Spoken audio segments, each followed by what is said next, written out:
What's up mga idol? So ito na naman yung ating bagong unit na tinatrabaho. Ito yung ating boom truck na 6HA1. Ayan. Ang haba po nito mga idol ay 18 feet po. 18 feet. Yung kanyang differential mga idol ay inatras po natin yan. Inatras natin yung kanyang differential. Tapos ito yung kanyang channel. Dito tayo mauna sa likuran mga idol.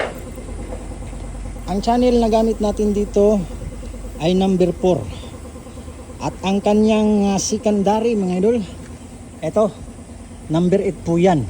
Saka ito po yung tinatawag natin na body bolt. Ayan. Para lalagyan lang ng bolt at para pag tatanggalin ng may-ari itong sa ibabaw, matatanggal natin, madali nating matatanggal, no? Ayan, number 4 na channel bar ang kanyang dito sa kanyang sahig. Tapos yung kanyang secondary ay number 8 na channel bar. Ayan, boom truck po yan na 6HE1 boom truck. Sold out na po ito mga idol. At ang number ng kanyang gulong, ang sukat ng kanyang gulong ay ito,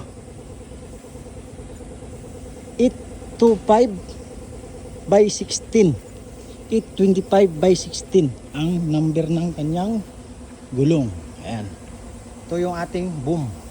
Ayan.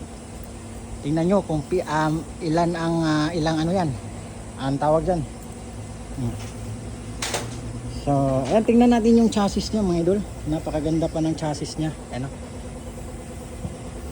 wow na wow pa yung kanyang chassis. So tingnan natin dito sa sa likuran, sa harap. Ayan, 18 feet po yan. Tapos 3 feet po yung boom. Bali 21 feet na siya mga idol. 21 feet, 18 plus 3. Ayan, yan yung kanyang ulo mga idol. Napakaganda.